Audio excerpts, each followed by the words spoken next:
Staff Sergeant had seen enough war to last 3 lifetimes. 2 tours in Afghanistan, 1 in Iraq, and now this classified mission in a remote corner of Eastern Europe had left him questioning everything he thought he knew about courage. But nothing had prepared him for what he would witness in the makeshift field hospital that October morning. The mission was supposed to be simple: extract a high-value target from enemy territory and get out clean. But when their helicopter took heavy fire during extraction, everything went sideways. Found himself crashing through the roof of what looked like an abandoned medical facility, his leg twisted at an unnatural angle, blood pooling beneath his tactical vest. Through the haze of pain and smoke, he heard a voice. Calm, professional, with just a hint of an accent he couldn't place. "Don't move, I need to check your spine first." Tried to focus his vision. A woman in surgical scrubs knelt beside him, her dark hair pulled back in a practical ponytail. She looked to be in her early 30s, with steady hands and eyes that seemed to take in everything at once. Around them, the facility buzzed with activity as other medical personnel rushed to help the wounded from his unit. "Ma'am, you need to get out of here," managed through gritted teeth. "This area isn't secure. Enemy forces could be here any minute." The woman looked up from examining his injuries, and for just a moment caught something in her expression that didn't quite fit with her civilian appearance. It was the same look he'd seen in the eyes of seasoned operators just before they went into action. "I'm doctor," she said, returning her attention to his wounds. "This is my facility and these are my patients. I'm not going anywhere." Wanted to argue, but the morphine doctor had administered was starting to take effect. As his vision blurred, he caught glimpses of the organized chaos around him. The facility was larger than it had appeared from outside, with multiple wings extending in different directions. Medical equipment that looked far too advanced for a field hospital lined the corridors, and the staff moved with a precision that reminded him more of a military operation than a civilian medical facility. "Doc," he whispered as consciousness began to slip away, "what kind of hospital is this?" Paused in her work for just a fraction of a second. "The kind that saves lives, Sergeant, now rest." When woke, it was to the sound of distant gunfire. His leg was immobilized in a complex brace, and IV lines fed into his arm. The pain had dulled to a manageable throb, but his mind was sharp enough to recognize the tactical situation developing outside. The facility's lights had been dimmed to blackout conditions, and he could hear hushed conversations in multiple languages echoing through the corridors. Through a small window, he could see muzzle flashes in the tree line about 200 meters out. The enemy had found them. Doctor appeared at his bedside, but something had changed. Gone were the civilian scrubs, replaced by tactical clothing that looked military in cut but bore no identifying marks. Her hair was now braided tight against her head, and noticed for the first time the small scars on her hands and forearms that spoke of combat experience. "How many of your men can fight?" she asked without preamble. Tried to sit up, wincing as pain shot through his ribs. 3, maybe 4 if you count Johnson, but he's got a concussion. Doc, you need to evacuate your staff. We'll hold them off as long as we can, but—" "That won't be necessary," interrupted. "I need you to stay here and watch the patients. Can you do that?" The question caught off guard. In his world, it was the soldiers who protected the civilians, not the other way around. But something in his tone made it clear this wasn't a request for protection. It was an order. "Doc, I don't think you understand the situation here. There are at least 40 hostiles moving in on this position. They're well armed and they know we're here. Your best bet is to—" Cut him off with a gesture. "Sergeant, I need you to trust me. Keep your men with the patients and don't leave this wing of the facility no matter what you hear. Do you understand?" Before could respond, the lights went out completely. Emergency lighting kicked in, casting everything in an eerie red glow. In the distance, he could hear the systematic sound of weapons being checked and loaded, but it wasn't coming from his remaining team members. "The patients need protection," said, checking a sidearm that had appeared from somewhere beneath her tactical vest. "That's your mission now." As she moved toward the door, caught sight of something that made his blood run cold. Strapped to his thigh was a knife that he recognized immediately. It was a fighting knife, standard issue for British Special Forces. But the wear pattern on the handle and the way she carried it suggested it had seen serious use. "Doc, wait," he called out. But she was already gone, disappearing into the darkened corridors with a silence that would have impressed his own team's reconnaissance specialists. Lay there in the growing darkness, listening to the sounds of battle drawing closer. His training told him to grab a weapon and join the fight, but his injuries and explicit orders kept him pinned to the hospital bed. Around him, the other patients, a mix of local civilians and wounded personnel, lay in various stages of consciousness, completely dependent on the medical staff for protection. The gunfire outside intensified and could hear voices shouting in a language he didn't recognize. They were close now, maybe 50 meters from the main entrance.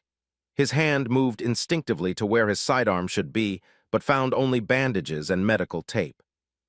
Then, from somewhere deep in the facility, came a sound that made the hair on the back of his neck stand up. It was the distinctive whistle of a grenade, followed by the sharp crack of its detonation. But the explosion had come from inside the building, not outside. Silence followed, broken only by the hum of the backup generators and the soft beeping of medical equipment. The gunfire from outside had stopped completely, as if someone had simply turned off a switch. Strained to hear what was happening in the rest of the facility. There were footsteps in the corridors, but they moved with a careful precision that suggested training far beyond what he would expect from medical personnel. Occasionally, he caught the sound of hushed voices speaking in what sounded like military jargon, but the words were too distant to make out clearly. Minutes passed like hours. Found himself counting his own heartbeats, a technique he'd learned during sniper training to stay calm under pressure. But nothing in his experience had prepared him for lying helpless while unknown forces moved through a building where he was supposed to be providing security. A soft knock at the door made him tense. The handle turned slowly and a figure appeared in the doorway. It was one of his nurses, a young man had seen earlier helping to treat the wounded. But like his appearance had changed. The medical scrubs were gone, replaced by tactical gear that looked well used and perfectly fitted. "Sergeant," the man said in accented English. "Doctor asked me to check on you and the others. How are you feeling?" "I'm fine," replied, studying the man's face for any clue about what was happening. "What's the situation outside?" The nurse smiled, but it didn't reach his eyes. "The situation is under control. Doctor is finishing up some administrative tasks, but she'll be back shortly to check on everyone." Administrative tasks. Had heard that euphemism before, usually in debriefings after operations that officially never happened. But before he could ask any follow-up questions, the nurse was gone, disappearing back into the darkened corridors with the same silent efficiency that seemed to characterize everyone in this facility. As the night wore on, began to piece together fragments of information from the sounds filtering through the building. There were vehicles arriving and departing, but their engines were muffled in a way that suggested serious attention to noise discipline. He heard the distinctive sound of equipment being moved and stowed, and occasionally caught glimpses of figures moving past his window with the kind of purposeful efficiency that marked professional operators. When finally returned, it was nearly dawn. She had changed back into medical scrubs, but noticed that she moved with a slight limp that hadn't been there before. Her hands, when she checked his IV, bore fresh scrapes across the knuckles. "How are you feeling, Sergeant?" she asked, her voice back to the calm, professional tone he'd first heard. Studied her face in the growing light. There was a tiredness around her eyes that spoke of a long night's work, but also something else. A satisfaction, perhaps, of a job well done. "I'm fine, Doc, but I have to ask what exactly happened out there." Paused in her examination, meeting his gaze directly. "Nothing happened, Sergeant. You and your team were brought to a medical facility after your helicopter crashed. We treated your injuries and kept you safe until extraction could be arranged. That's all that's in any official report." Nodded slowly, understanding the implicit message. "And the gunfire we heard." "Local wildlife can be quite aggressive in this region," replied without missing a beat. "Sometimes they need to be discouraged from approaching the facility." As if on cue, the sound of approaching helicopters filled the air. Through the window, could see dust clouds rising in the distance as his extraction team prepared to land. But his attention was drawn to something else, a line of covered forms being loaded into vehicles near what appeared to be a service entrance to the facility. Followed his gaze and nodded slightly. "The local wildlife," she said quietly. "They won't be a problem for future patients." Felt a chill run down his spine as he began to understand exactly what kind of medical facility he'd stumbled into. And as prepared to transfer him to the extraction team, he realized that his encounter with the mysterious doctor was far from over. The last thing he saw before being loaded onto the helicopter was standing in the doorway of the facility, watching them depart. Even from a distance, he could see that she carried herself like someone who had just completed a successful mission. And as the helicopter lifted off, couldn't shake the feeling that he'd witnessed something that would change everything he thought he knew about the war they were fighting. 6 weeks after his evacuation from his facility, found himself in a sterile debriefing room at Naval Special Warfare Command in Virginia Beach. His leg had healed well, but the questions surrounding that night in Eastern Europe had only. Across from him sat Commander Sarah, an intelligence officer whose reputation for getting to the truth was legendary throughout the special operations community. "Tell me again about the medical staff," Commander said, her fingers dancing across a tablet as she took notes. "Specifically, their behavior during the attack." Shifted in his chair, choosing his words carefully. "They were professional, ma'am, focused on patient care even under fire." Looked up from her tablet, her expression skeptical. "Sergeant, we've analyzed satellite footage from that night. 43 enemy combatants approached the facility. By morning, all 43 were confirmed KIA. Yet you're telling me that a handful of medical personnel somehow managed to repel a coordinated assault without suffering a single casualty." The number hit like a physical blow. 43. He had estimated 40, but hearing the exact count made the night's events even more impossible to explain within the bounds of his official report. "Ma'am, I was injured and medicated. My observations may not have been entirely accurate." Leaned back in her chair, studying with the intensity of someone who had spent years reading between the lines of classified reports. "Sergeant, I've been doing this job for 15 years. I've seen combat medics perform miracles under fire, and I've seen special forces operators accomplish the impossible against overwhelming odds. But what happened at that facility defies explanation within normal operational parameters." She slid a photograph across the table. It was a satellite image showing the facility from above, with thermal imaging overlays that revealed the positions of personnel during the engagement. Could see the enemy forces arranged in what appeared to be a coordinated assault pattern, but their thermal signatures disappeared one by one throughout the night in a sequence that suggested systematic elimination rather than conventional combat. "The interesting thing," continued, "is that we have no record of this facility in our databases. According to official sources, that building has been abandoned for over 2 years. Yet when we cross-referenced medical supply shipments to the region, we found evidence of significant equipment deliveries over the past 18 months. Studied the photograph, noting details that his morphine-clouded memory had missed. The facility was much larger than he had realized, with what appeared to be multiple underground levels suggested by the thermal patterns. There were also vehicle access points that hadn't been visible from his hospital bed. "Ma'am, what exactly are you asking me?" Pulled up another file on her tablet. 3 days ago, a similar incident occurred at a refugee camp in Syria. Unknown medical personnel appeared seemingly from nowhere, provided emergency care to civilians caught in a crossfire, and then disappeared before official aid organizations could make contact. The thing is, Sergeant, witnesses described one of the medical team leaders as a woman matching doctor's description. The name sent a jolt through.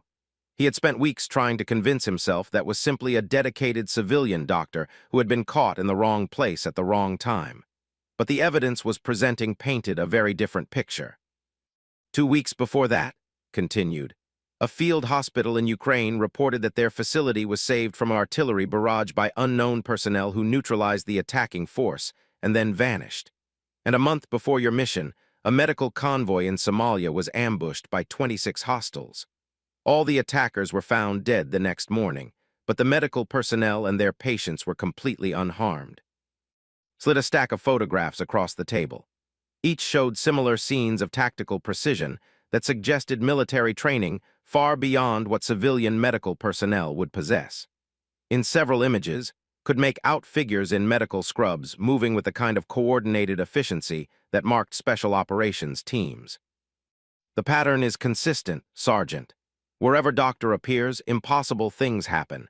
Medical facilities become impregnable fortresses. Civilians receive protection that would challenge the best military units. And then, just as quickly as they appeared, these guardian angels disappear without a trace." Picked up one of the photographs, studying the tactical formations visible in the thermal imaging. The movement patterns were familiar, but not from any military training he'd received. They suggested techniques that were more advanced, more refined than standard special operations doctrine. "Ma'am, what exactly is the Navy's interest in a civilian medical operation?" His expression grew serious. "That's classified above your current clearance level, Sergeant. But I can tell you that doctor and her organization represent either the greatest humanitarian success story of the decade or a security concern that goes to the highest levels of national command authority." She closed the tablet and leaned forward, her voice dropping to a more personal tone. "Off the record, I need to know what you saw that night. Not what you think you should report, but what actually happened. Because if is who I think she might be, then you've encountered something that changes everything we thought we knew about modern warfare." Found himself at a crossroads. His training demanded that he stick to the official story, but his conscience and his growing suspicions about's true nature pushed him toward honesty. In the end, his respect for Commander's reputation made the decision for him. "Ma'am, I think Doctor and her team are military.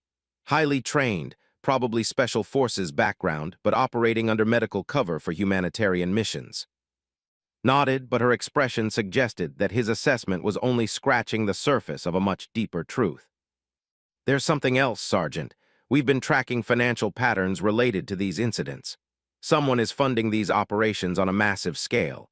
The equipment, the logistics, the personnel costs, we're talking about millions of dollars per mission. And the funding sources are so well hidden that even our best forensic accountants can't trace them."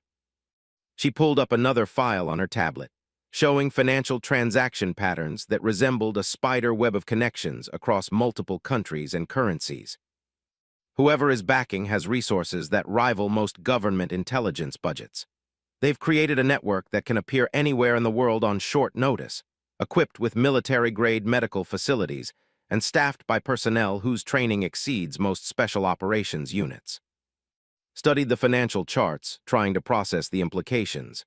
"Ma'am, are you suggesting that Doctor is some kind of private military contractor?" "I'm suggesting that Doctor represents something entirely new in the world of conflict resolution. A hybrid organization that combines medical humanitarian aid with tactical capabilities that could revolutionize how we approach crisis situations." Stood up and walked to the window, looking out at the training facilities where the next generation of special operators were preparing for deployment. "The question is whether this organization represents an opportunity or a threat to national security." Felt a growing unease as he began to understand the larger implications of his encounter with, "What does the Navy want me to do?" Turned back to face him, her expression serious. "We want you to find her." The words hung in the air like a challenge. Had spent his entire career following orders without question, but this felt different. The idea of tracking down, of potentially compromising the organization that had saved his life, went against every instinct he had developed about the honor code that governed special operations. "Ma'am, with respect, Doctor saved my life and the lives of my team members. Whatever else she might be, she's not an enemy." Returned to her seat, her expression softening slightly. "I'm not suggesting she's an enemy, Sergeant, but we need to understand what we're dealing with. An organization with this level of capability, operating outside normal command structures, represents questions that need answers." She slid a final document across the table. It was a temporary duty assignment order, assigning to a joint task force investigating unconventional humanitarian operations. "You'll be working with a team of analysts and field operatives to map out's network. Your mission is to make contact and determine whether this organization represents a potential ally or a security concern that needs to be addressed." Picked up the orders, noting that the classification level was higher than anything he had worked with before. "And if I refuse?" His expression grew stern. "Then you'll return to your unit and never speak of this again. But you'll also know that questions about and her organization will remain unanswered, and the next time they appear, we'll be just as unprepared as we were 6 weeks ago." As walked out of the debriefing room, his mind raced with the implications of what he had learned. Wasn't just a doctor who happened to have military training. She was the leader of an organization that operated at the intersection of medical aid and tactical operations, funded by mysterious sources and staffed by personnel whose capabilities exceeded most government units. But more than that, She represented something that challenged everything thought he knew about the nature of modern conflict. In a world where traditional military solutions often created more problems than they solved, this organization seemed to offer a different approach, one that combined the healing mission of medical personnel with the protective capabilities of special operations forces. The question that haunted as he prepared for his new assignment was whether this organization represented the future of humanitarian intervention, or whether it was something else entirely. And as he began his investigation into her network, he couldn't shake the feeling that the answers he found would change not just his own understanding of warfare, but the entire strategic landscape of global conflict. 8 months after his first encounter with, found himself standing outside a seemingly ordinary medical clinic in Geneva, Switzerland. The investigation had led him through a maze of shell companies, encrypted communications, and carefully hidden financial transfers that spanned 3 continents. But it had all led to this moment and this address.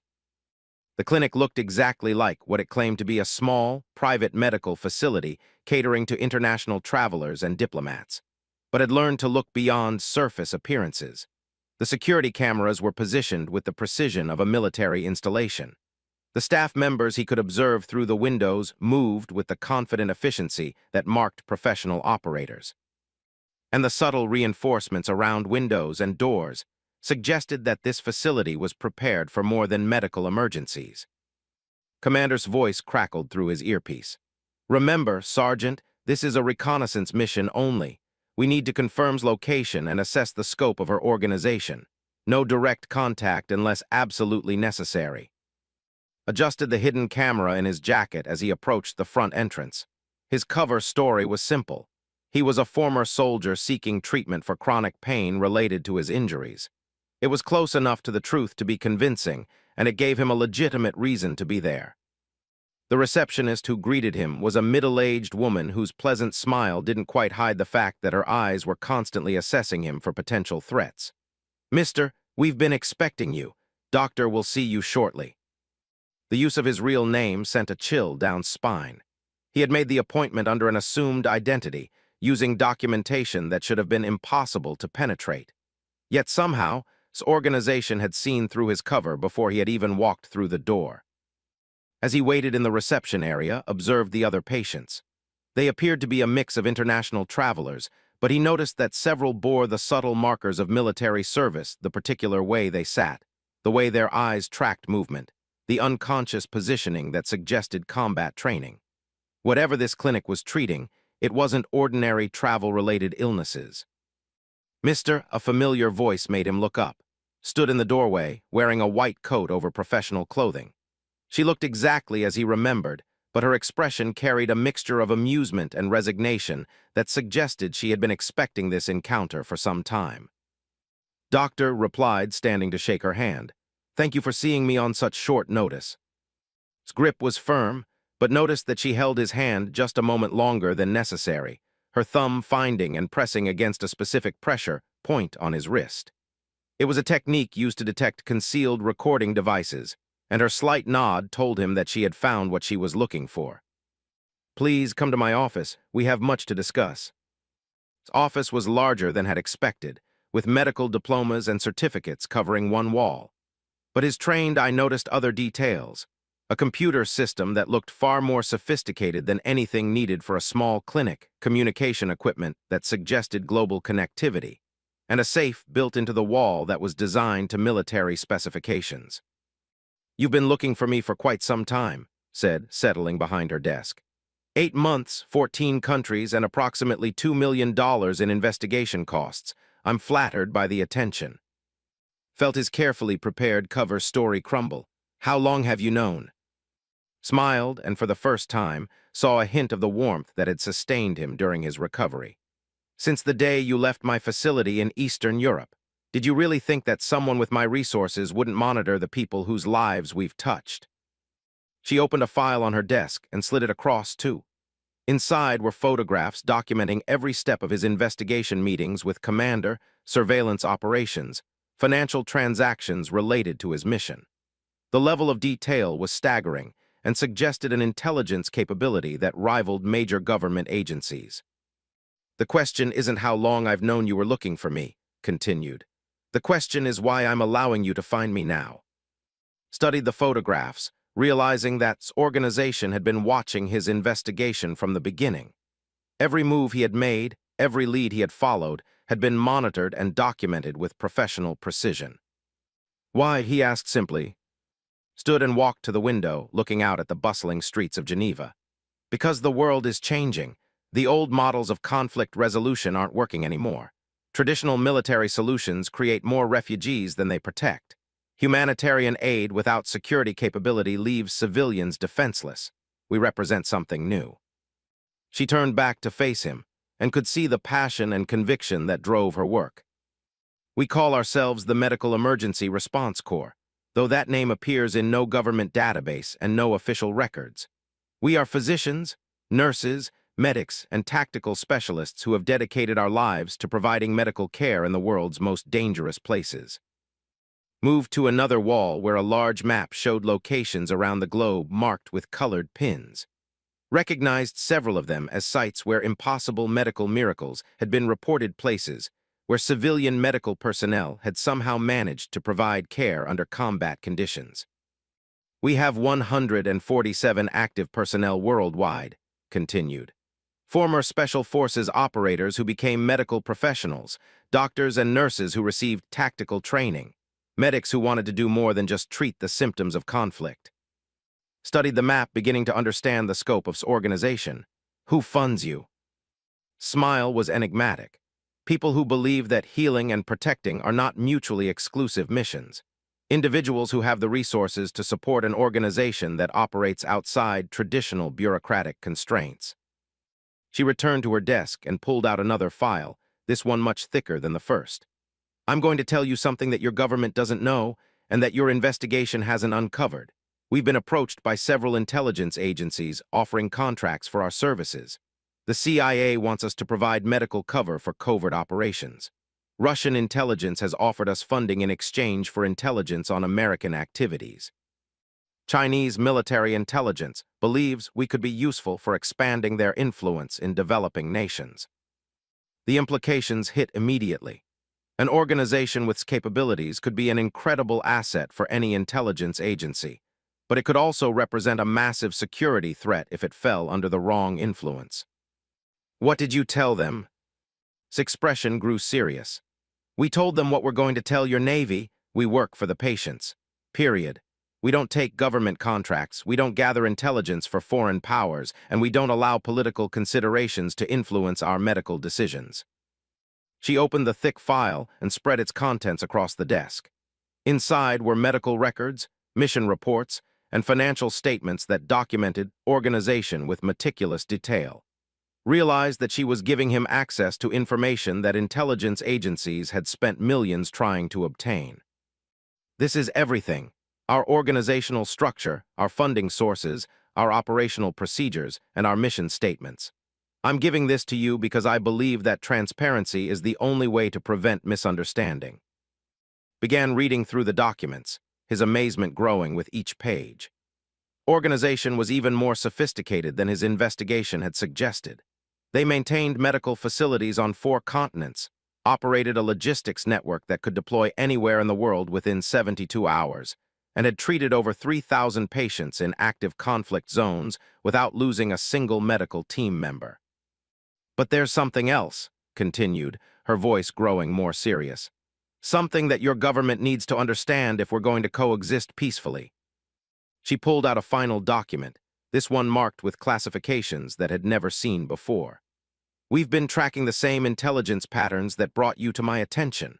Multiple government agencies are developing programs to weaponize medical aid, using humanitarian missions as cover for military operations, or leveraging medical access to gather intelligence.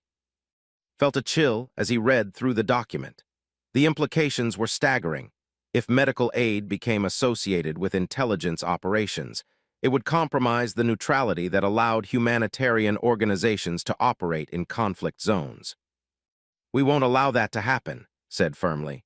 Medical aid must remain neutral, or civilians will lose access to care in the places where they need it most. We've taken steps to ensure that any attempt to compromise medical neutrality will be discouraged. The way she said the word, discouraged, reminded forcefully of the 43 enemy combatants who had approached her facility that night in Eastern Europe. Organization wasn't just capable of providing medical care under fire. They were prepared to actively defend the principle of medical neutrality. "What do you want from me?" asked.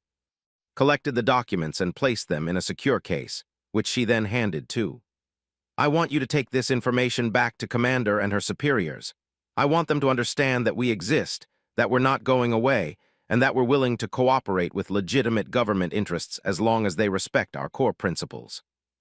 She stood and moved toward the door, but paused before opening it. "There's one more thing. We've been monitoring several emerging crisis situations where civilian populations are at risk. Traditional military responses won't work, and conventional humanitarian aid can't operate safely in those environments." Turned to face him directly and could see the weight of command responsibility in her expression. "We could use someone with your background and training, someone who understands both military operations and the importance of protecting civilians. The offer stands permanently." As prepared to leave the clinic, walked him to the front entrance. "Tell Commander that she can reach me through the same channels you used to arrange this appointment. We're not hiding anymore, but we're also not compromising our principles." Paused at the door, looking back at one final time. "That night in Eastern Europe, how many of your people were actually medical personnel?" Smile was both sad and proud. "All of them. Every person you encountered that night was a fully qualified medical professional. They just happened to also be some of the most highly trained tactical specialists in the world." As walked away from the clinic, the secure case containing files felt like it weighed 100 pounds. He had found the answers that Commander wanted, but those answers raised questions that went to the heart of modern warfare and humanitarian aid. Its organization represented something entirely new, a fusion of medical care and tactical capability that could revolutionize how the world responded to humanitarian crises.